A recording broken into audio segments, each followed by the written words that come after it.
Welcome, everybody. Jill is going to screen share our slideshow that will help prompt me too. Thank you. As you can see, many of us are working parents. Jillian and I both are solo parenting right now. So it just happens that our kids are going to be here. And that's a really great introduction in what we do here at Wildly Inclusive is that we're inclusive in all the ways that we can manage. And so that's just a friendly reminder that Jillian and I are parents too. And it's 7 p.m. and we're normally doing bedtime. But I'm so glad that so many of you guys could join. I'm Amber Cruz. I use she, her pronouns. I'm the co-founder here at Wildly Inclusive Learning Collective, and I'm the executive director of our ALC and also the board president of our nonprofit, which we'll get into that structure. Before I found this work, I was a queer lactation advocate and a peer-to-peer lactation counselor and a homeschooling parent and a career nanny before that. And so I've been in the world of child rearing and advocating for consent-based relationships for more than 20 years. Jillian, can you introduce yourself? Yes, I am Jillian Shane here. I am mother of two neurodivergent, wonderful little kids. I'm also the co-founder of Wildly Inclusive Learning Collective. I am the finance officer and the operations officer of all of the things, the ALC, the foundation, and the Durham German market. I also am the board vice president and the board treasurer and the ED of the Durham German market, which is we'll talk more about, it's our largest fundraiser of the year. My journey to being an adult started with a couple years in the Army. I was active duty. When I got out, I got my first, what I called my big girl job. I was spent 5.5 years as a CFO of a company. We had 88 employees, and that was a huge learning experience. I have an MBA in accounting or with a cognate in accounting. And after that, I ended up opening my own business. I quit being a CFO to do yoga where I opened two yoga studios, then became a massage therapist, and I have been running my own business since. I am a national teacher. I teach continuing education and infant care and development, and I just thought I wasn't busy enough. So now I help Amber run Wildly Inclusive Learning Collective. And I don't think we have any of our facilitators on the call at the moment, but I will introduce them. They actually made their own introduction slides for this presentation. So Angie uses she, her. Those who attended last year will know all these names. These are all returning facilitators. But I love that I'm not sure I knew that Angie was a Trekkie, which I am too. So see, even after working together for a year, you learn things. And you will also send this out in email because they made it today to share with the families and the new families that may not know them. So we'll send these cards out because it might be fun for the learners to kind of know if there's any special interest crossovers or shared dislikes. That can also be a fun bonding thing. Anjali uses they, them pronouns. They were with the teens last year. And this year we'll be splitting time with the teens 2 days a week and the junior explorers 3 days a week. And then Tari, which I know some of you know from other places, Tari is a community member. They were in Paper Hand Puppet last year. We didn't see them on stage this year, and they let us know they're taking a break from that summer. And they just have so much enthusiasm and really is the big body mover in the group, and all the really energetic kids kind of follow Tari around. I kind of think of the Pied Piper. So these are the main junior facilitators and the teen facilitator.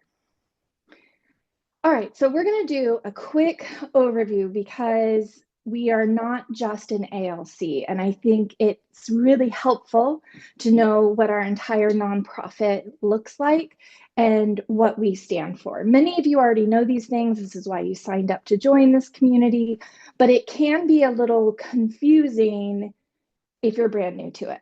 So Wildly Inclusive Learning Collective is a nonprofit that has several different branches underneath. And our mission of the nonprofit is that we provide alternative education advocacy through community outreach that affirms educational environments for learners of all ages, abilities, and neurotypes. And what that looks like is advocacy, trainings, one-on-one coaching, creating materials that help educators everywhere incorporate more inclusive strategies in whatever classroom they have, whether it's public, private, charter. And in North Carolina, that can get tricky, especially when you're talking about LGBTQ affirming right now. And then the ALC is we practice what we preach. So we have all these advocacy calls, we have all these training calls. And then here at Wildly Inclusive ALC, we get to experience this consent-based relationship first affirming space. In 12 months, we have achieved official Agile Learning Center designation. We're the third in the state. We have also received a Vela Founder Network microgrant, which is starting alternative education spaces. And we got the International Youth Rights Accreditation, which we will talk more about later. But that's just to show that even in 1 year of starting from the ground up, we really practice what we preach, and we wanted to solidify our core ideals. So we're not going to go super into what an ALC is. I assume if you've signed up your children, you agree to at least the experiment of it, but I thought it'd be good to touch on the major branches that bring ALCs together, because all ALCs can be very different, but most of ALCs are going to believe in these core principles. So one is children are people. It's really easy to say that. When you really start looking at it, most of the world does not treat children as people. It can be referred to as adultism, but we take this and think about this very consciously, that children are people and they deserve the rights that all people deserve.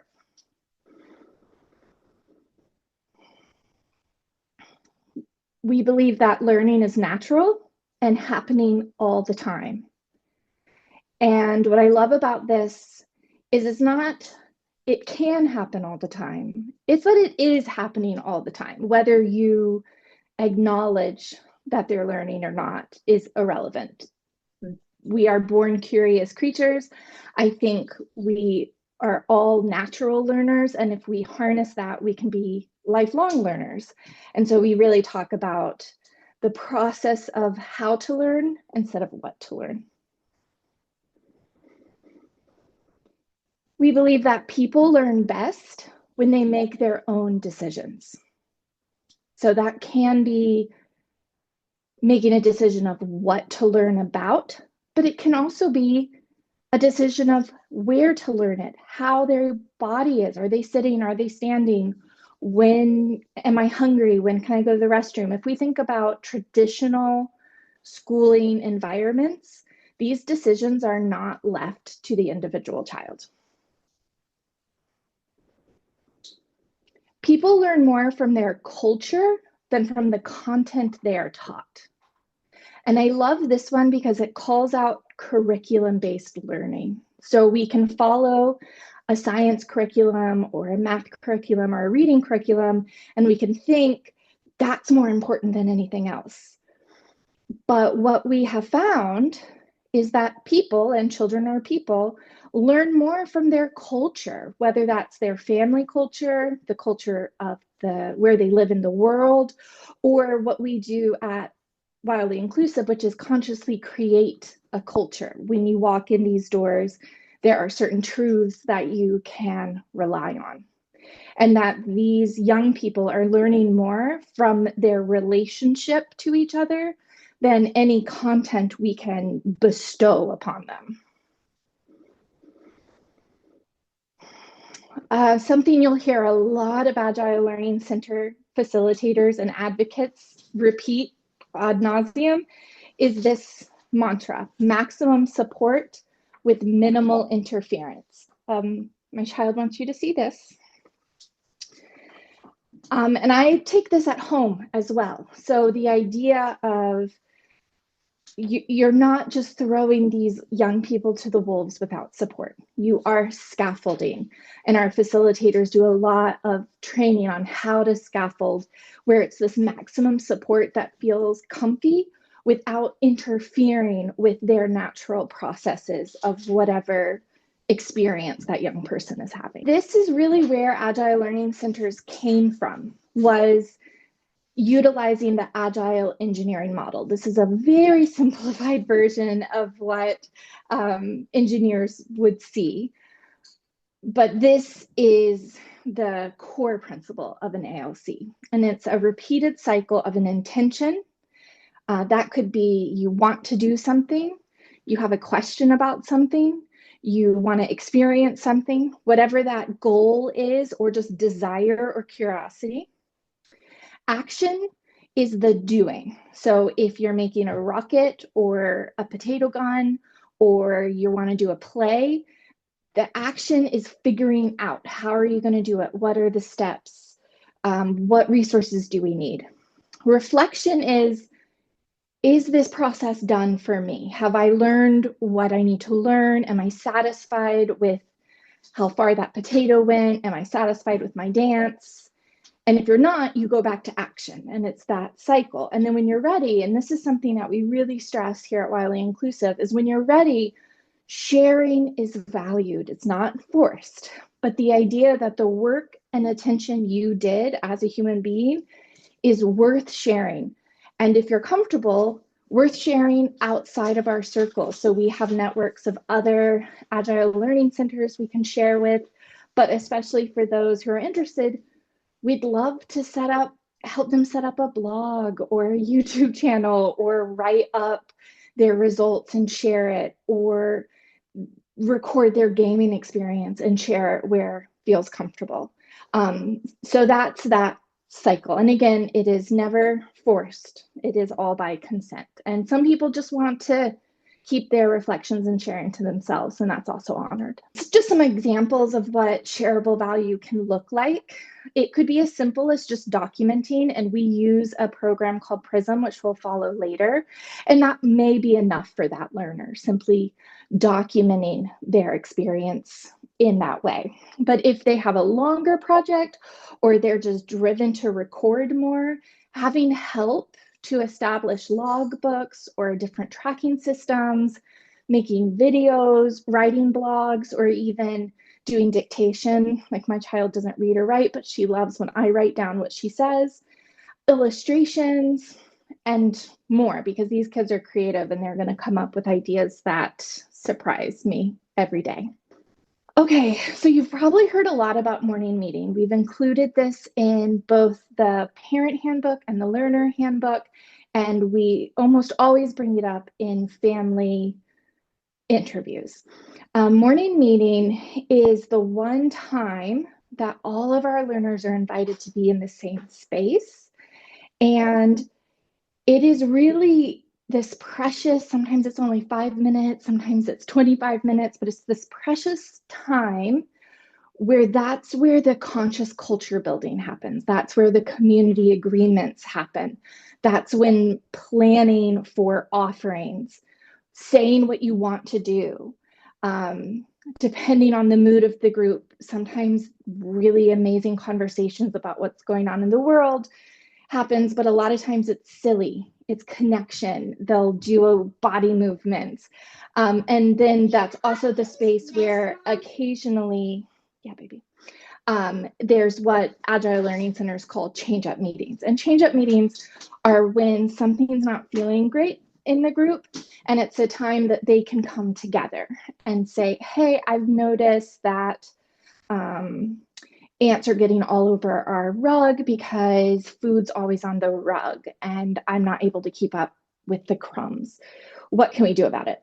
And what's really special about Wildly Inclusive and most Agile Learning Centers is that these learners get to walk into a space that has very few rules set up in front of them. And if you compare that to other traditional schooling systems, you walk into a whole ream of rules.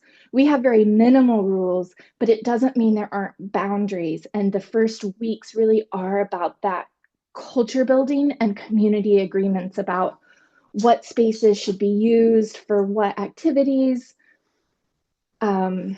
Should everybody be allowed to be loud everywhere, and these aren't driven by adults. The learners themselves will bring these up, and that's really special to see. And sometimes that takes a couple months for everyone to feel like they trust each other, but that is an important direct democracy consent-based way that I don't even call them rules. They really are just community agreements that the learners come up with. That can be around when technology is accessed or where it's accessed, volume, should someone need headphones if they're going to play something really loud, things like that come from learner needs, not adults telling them what they need. And the offerings happen more with the juniors, but sometimes the teens too. The teen facilitator will bring something they think will be engaging or fun or a game, but especially the juniors, not every kid knows exactly what they want to do. And so offerings are, if you've ever heard the word strewing, offerings are a way that the facilitators can observe the group, and they will, throughout the days and weeks, kind of learn and watch what they're interested in. And they will strew, they will just leave out, or they will offer certain activities. Sometimes the kids love it and everyone does it. And sometimes the offering goes untouched all week, and then you just quietly put that away and you say, okay, maybe in a couple months they'll like that. This year, we're going to have a little more structure around offerings, including some subscriptions we have to some science-based, I wouldn't even call them curriculums. They're science-based adventures, really, that we heard some feedback that kids wanted more STEM activities. So we have that in the works. I wanted to bring us back to our youth rights accreditation. It's a newer international accreditation that also advocates for youth rights in a really radical way. Alex Coast, who heads youth rights accreditation, he's in Romania right now, running an ALC there. And it was a 6-month process with 3 site visits from his mentor that we were lucky enough lived in Chapel Hill, multiple interviews with families, learners, staff, and myself. And it's a way to say, yes, this is a safe space for youth rights, and it is going to be centered. And that can look like simple things like you have access to food whenever you want food, to you have access to tools whenever you need them. There's not an arbitrary age basis, although for certain tools there will be skill assessment. So that means we have cardboard cutting tools and we also have wood cutting tools. And if you say you want to use the wood cutting tools, it needs to be at a time that you can be chaperoned and your skills can be assessed. And if there's learning that needs to happen to use the sharper tools, then that is the scaffolding that happens. I did mention that our nonprofit, we are really advocates. So if you end up seeing us at Durham community events, we were at the Festival for the Eno, we were at the secular homeschooling event that happened in Raleigh a few weeks ago. We'll be at some more tabling events this fall. So we really try to get out in the community so that more people and educators know we're out there. There is and in a 15-minute presentation that we recorded that goes really deep into how our nonprofit is structured. It's a sociocratic form of governance. So I'm not going to go into the details there because there is a 15-minute video that's linked in your welcome email. But it is good to see that in a normal sociocratic governance, this would be like a total circle web where everything is interconnected. But the state of North Carolina, when you have a nonprofit, requires a board of directors that is an oversight board. So sometimes that can get a little confusing because we say we're sociocratic, but then we have an oversight board. So I just like to point out that that is also legally what we need.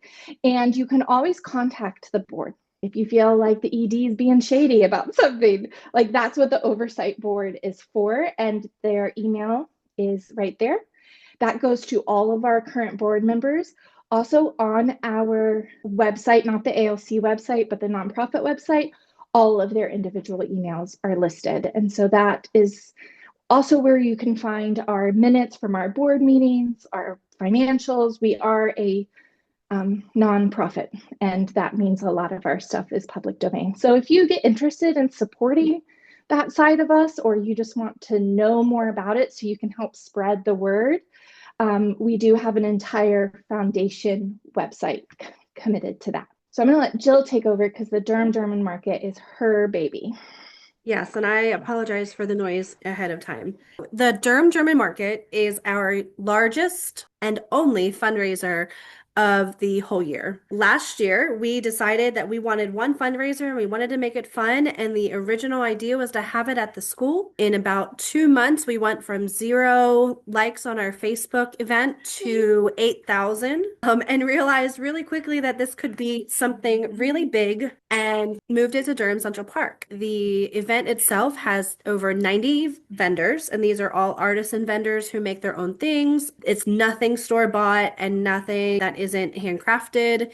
We have 5 food trucks this year, and last year we have the German band who has been around for at least 20 years and goes and performs all over the place, including in Germany. It's a lot of work, but last year we ended up having over 15,000 people show up to this one event. And leading up to the event, Amber and I would joke around like, oh, these people better show up. We ended up having about 20,000 people on our event page, and we think all of them did show up. That was a estimated low guess is 15 to 16,000 people. We were able to raise over $25,000. What we are looking for is volunteers. As we get closer, there's going to be more information about volunteers that come out. That's anything from putting up Christmas lights one night to if you want to be a money taker or a food server. We cut a lot out last year that we plan to add on to that this year. Our goal is bigger and better, and we listen to all the feedback. We actually have our local potter, Sarah Howell, is actually hand making all of our Glühwein mugs for this year. We are just so excited for the whole thing. So that's the Durham German Market. It has its own website. You can find that on our webpage because it is linked there. The other thing that we have, a podcast. It is called The Learner's Lens. We are going to be talking everything about micro schools, what an ALC is, self-directed education. It's going to be about IEPs. It's going to be about so many different things. There's a lot more to come. We have one of our board members who actually works on video games and is a developer. She's going to come in and talk about technology and how that affects homeschooling and how it affects young people. So we have a lot coming up. Right now we only have one. So now into the not quite so fun part of today's orientation. Paperwork, yay! What you guys received in the welcome email is a list of all the paperwork that needs to be completed before you come in on Tuesday or Wednesday or whenever your first day is. The links, if it's not coming from Adobe Sign, there are clickable links. So if it doesn't say it's coming from Adobe, you can click on the wording and it'll take you directly to that form to fill it out. I wanted to also show the Google Parent Drive. We've had several questions about that. You do have to have a Google account to be able to access most of this.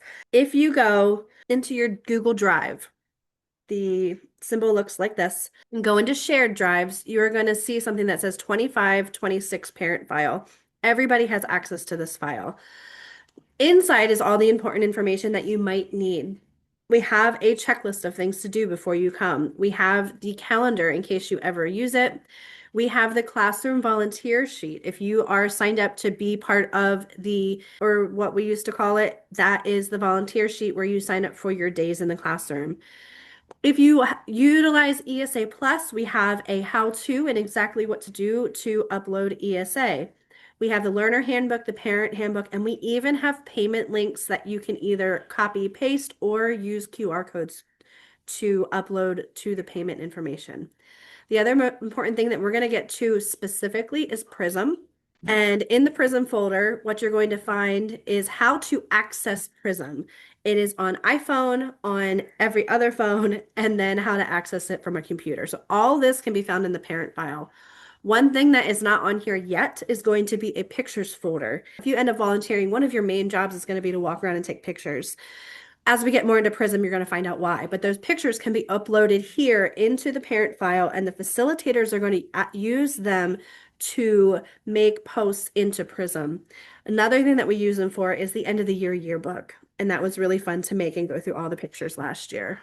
So that is the parent file, and you guys all should have access to this already. If you don't or you can't access it, please let me know. The handbook and handbook policies, there's three things that we want to point out before people come into the classroom on Tuesday. One thing that we try to stress is that all food is good food. What that means is, yes, it may be a salty, sugary snack or it may be an apple, but the way we approach food, especially with some of our learners having AFRED or some of our learners having very, very limited skills to food or access to food, we want to be careful about children coming and saying, well, you can't eat chocolate for lunch, or that's not even good for you. An example of this is last year, someone told my son his cookies weren't cookies, which is one of his safe foods, and he didn't eat for 2 days. So when we start talking about food in the classroom, you will hear us talk about things that are good for our heart and things that are good for our health and things that are good for our brain and things that just make us feel good instead of this is good, bad, or you shouldn't eat or you shouldn't do. Just something to be aware of. So we can use the same language around food, or if you have any questions with that, you can reach out and we can talk more. The technology policy. This is new from last year. We are doing a lot of learning about technology, but one thing that we want to make happen, and you can read all of this in the actual policy in the handbook, kids cannot have unfiltered access to YouTube on anything that they bring. And this includes not only YouTube, it's anything that gives them access to outside sources, outside adults. I'm just going to say this is also with juniors. So we kind of talk Juniors, yes. about how the teens, it's a little more Wild West with the teens. Yes. This is specifically for the 5 to 11 The 5 year to olds. 11. So we just ask you to block YouTube or make sure the device that they bring doesn't have it. Same thing with Roblox. We do have a Minecraft server that is specific to Wildly Inclusive. And if there is something that they need to bring that they need for the space, just talk to us and we'll figure it out together. Like I said, part of being agile is being agile ourselves, and we can tell you we don't know it all about technology or how everything works, but are open to conversations and we are open to learning. And the bottom line is we just want to keep learners safe. And then the aggressive behavior policy. This is an important one.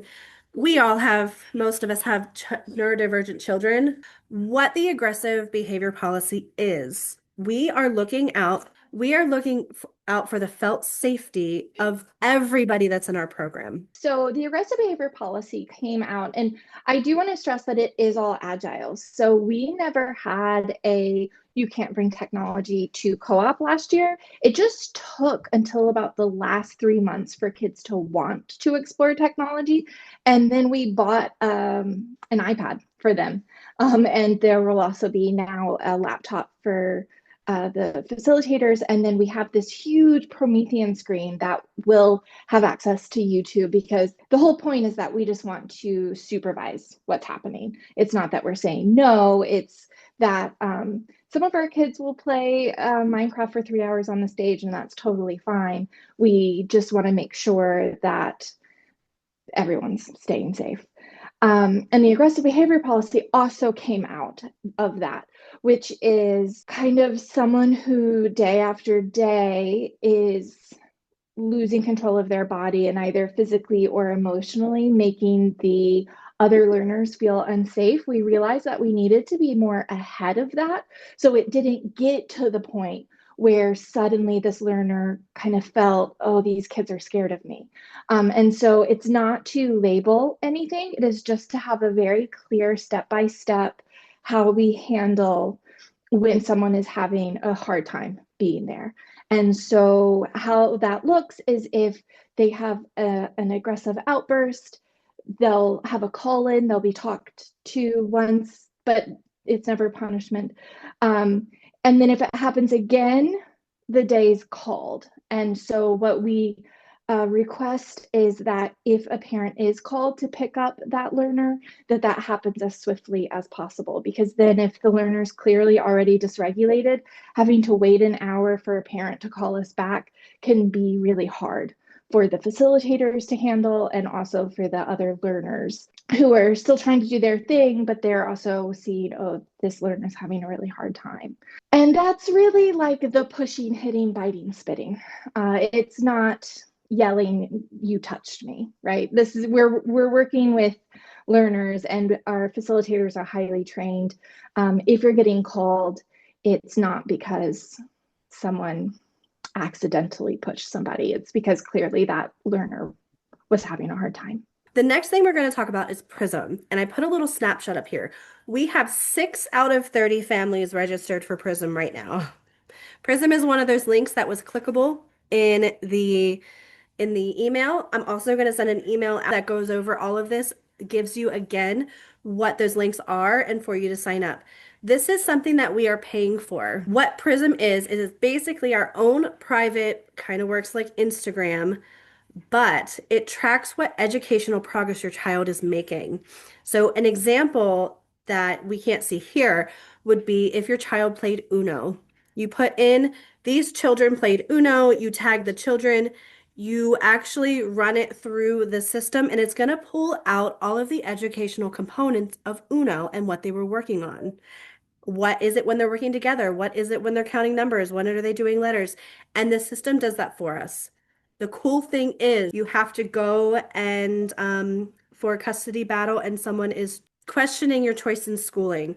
It is going to be able to print out a transcript of what your child has done already to show them the education that they are receiving in something that is sometimes looked at as taboo right now in education. So this is a really, really great system. At the end, we're going to stop and everybody's going to pull out their device and we're going to try to do it now as much as possible. If you write down this code right here, the PZ9QVJ, that is active for 30 days. We are recording this, so anybody else, please check in with the admin or look at your welcome email, and that's going to have a new code in it. This just launched in January, and the one of the people who heads Agile Learning Center National created this app, and he works at Mosaic, which is Charlotte's bigger ALC. We got in the very beginning, and we haven't been paying, and we start in September, and there's been so many amazing improvements over the summer. Forget is that you get to use this at home. So once you have access to it through our program, you have access to it at home. So if you're doing other programs or you're doing other self-directed education things, you can track this.